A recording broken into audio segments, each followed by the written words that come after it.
Let's go. What is going on, everyone? I just want to give a quick review on the 2023 Yamaha Grizzly XTR. Some pros and cons. There is one thing that I am going to do right now, and that is right here. Obviously, you can see where the paint has kind of come up from the rocks hitting up under there, but that's okay. That's to be expected. But the heat shield, it goes all the way around there, which is good. But right there, right here, which is on the other side of this right here, gets really, really hot, which is okay in the cold weather, but when it is warm outside, it is hot to the skin. So I've ordered this on Amazon, which is the adhesive heat shield deal that you can get a square like that, and it's just basically just like that right there, but I'm going to slap it on right here so that heat will not hurt your legs. When you're a single rider on here, it's fine, but when you got somebody on the side, on the back, man, I tell you what, it's hot. So y'all hang tight, I'm going to slap it on really quick. So I have just cut out a square here and just kind of measured it, you know, to kind of go over that one spot right there, and maybe a little bit over that in that area right there. And I think that will definitely help, so it won't be so doggone hot. All right, now that is on, hopefully that will kind of push away some of that heat against your leg or what have you. But it is right in there that is pretty hot. But anyway, besides that, now I can kind of go along with my review. So I don't know if y'all know this or not. There are some tips that I don't know if you knew this or whatever. If you know it, cool. If you don't know it, it's something that I've kind of learned with this machine.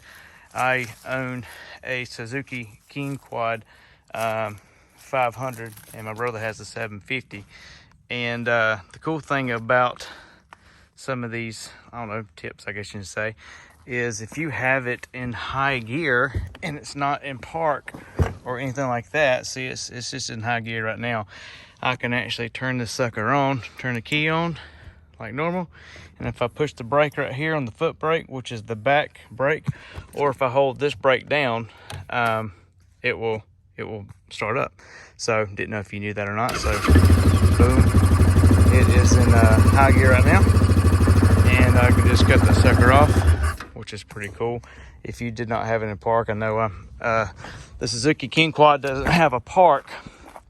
You know, it does have a park, but not like a shifter park, and I'm always usually just keeping it in high gear and either pushing the back brake on and starting that sucker up. And the King Quad, the Grizzly will do the same, which is cool. Didn't know that until I tried it, of course. And I know some of you probably already know these little tips and tricks, but those of you that don't, you know, just roll with it, do what you want to do on that aspect. But another cool thing that I've learned is driving quads, period, is sometimes you have a little trouble getting it in gear, out of gear, verse park, whatever, what have you. If you pull up just a little bit or back just a little bit, it doesn't have to be much. It will, you know, go back in gear a whole lot smoother. Sometimes when you've already parked and it's kind of, you know, you've sat there or whatever case may be, and you having trouble getting in gear or whatever, if you back up just a little bit, it's a lot more smooth, or go up or whatever, it will go in gear a whole lot easier. So I got like 12.6 hours on this unit machine right now. I really do like it. I've been wanting a Grizzly for a while. I've owned a King Quad for a while, and this is what I've been kind of eyeing for past, I don't know, 3 or 4 years, trying to figure out if they were going to change the motor, if they weren't going to change the motor. But in all actuality, I'm actually I'm actually happy with this, with the motor, the 686cc, which is pretty stout. You know, I test drove one not too long ago, and you know, it was kind of like at the dealership, and I was like, because I rode the 750 King Quad, and to me it had a little more power at the time. For some reason, I don't know. They've I don't know if they've done anything different in the clutching or whatever the case may be. But this sucker will get up and go, especially the low and mid range. Hadn't really done a top speed or anything like that yet. I am going to wait till I get or do my first, you know, tune up on this before I kind of get too crazy with it. 20-hour mark, but kind of give you my thoughts. It's a really quick machine. I was really proud when I was racing the 750 the other day. I believe it was like 100 yards, close to 100 yards, and I believe if I had about probably 10-15 more feet, I would have caught it right there at the end. And we haven't done another, you know, 100-yard test again, but I'm sure that's going to be coming here shortly. Another thing too that I kind of didn't realize, I was kind of wiped this down just a minute ago, but I'm going to kind of get the undercarriage a little bit better. But so excuse the little dirt. But anyway, these are actually adjustable shocks, and I didn't know that. But I think they're set on the softest, I believe. I don't know. I haven't really had adjustable shocks before, so something to test out as well. Obviously has the Warren winch, which is one of the best winches. I'm not sure. I've really never had a winch before either, so any winch is better than no winch. But I know the synthetic, everybody's probably gonna say something about the synthetic versus the, you know, the wire here. But you know, I believe in the future I may go with synthetic, but it came with the machine, and I believe it's a pretty easy swap out when I want to do it, but I'm not gonna mess with anything right now. I'm sure if you've already reached my video, y'all have done a little bit of research on the Yamaha Grizzlies, but if this is the first one, obviously you got your receiver right there. I believe it's a 2-inch receiver, and obviously you have the storage right here. It's definitely not sealed, so if you want something to get wet, that's where you would put that. This is the dry storage right there, and you also have this right here as well, which has, you know, some things in it, gloves and scarves and all that good stuff in there, which actually, you know, if you don't have water going all the way up there, you'll be fine. This is the XTR, you know, model. It comes with the big wheels and tires. I think the biggest difference is between the XTR is the color and the Warren winch, and a little bit different on the wheels. You guys can kind of look at that and do your research, but I know that this sucker, it will get up and go. I know you can probably tweak the clutches and do some things like that to make it go faster. Now you can do I watched some YouTube videos that you can put tuners on them and tweak that a little bit as well. So that might be in the future. It might be something as soon as when I want to start adding things to it or whatever. That's probably what I would do.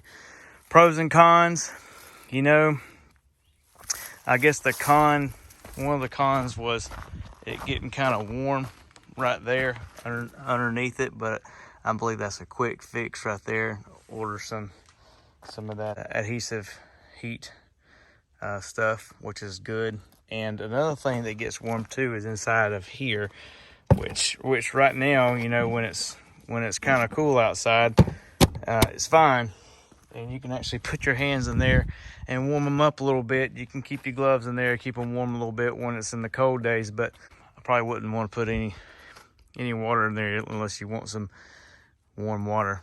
Other than that, another thing that I do like, obviously, the LED lights. The headlights are LED. The pod light is not LED, but the pod light is just basically a halogen light. So you can put an LED light in it, which is what I am going to do. All right, I am probably gonna put some hand guards on it. The hand guards or whatever called Power Mad, and you can get the Power Mad kit, light kit as well, which I saw on a video, which is really cool. Maybe in the future, put some, what's it called, rock lights, whatever, you put it underneath everything and make it shine up, whatever. I like it, I really do. A lot faster than the Suzuki King Quad 500 and pretty close to the Suzuki 750. So, and I was wrong the other day about saying it's a 749cc. I mean, somebody corrected me, it was a 722cc, and this is a 686 cc. And the 500, Suzuki 500, I believe it's a 493. So this, and in my opinion, and the Suzuki King Quad 750 are speed wise, you know, pretty close. Mud machines, but they're both great machines. I've always wanted a Yamaha Grizzly, and I finally have it. So if you kind of stay tuned to this channel, you will see me obviously drive it and see how well this machine holds up. And I know you guys probably already know this too. It has a 10-year warranty on the belt. So, you know, it's pretty good. If you continue to watch my channel, I greatly appreciate it. In conclusion, you know, so it's actually a really good, strong machine. It's a good utility ATV is as well. You know, what I want it for is a very stout machine. If y'all stay tuned, I will continually be doing new things and adding some, you know, some accessories and doing a speed test of some sort. Greatly appreciate it. If you would like, subscribe. If those tips and tricks helped you, awesome. I'm a guy that, you know, plays with my, you know, ATVs and, you know, in the woods. I'm getting into it. So if I make a mistake or whatever, just shoot, put it in the comments. You know, be nice about it, because I'm learning as well. So greatly appreciate it. If you want to go on this journey with me on the Yamaha Grizzly, that's awesome. And I also have the you know, Suzuki King Quads and Honda Recons, Ranchers, Rancher. I got some buddies that have CF Motos, so we're riding all the time. I greatly appreciate it. Please like, subscribe, and I will see you on the next one. Peace out.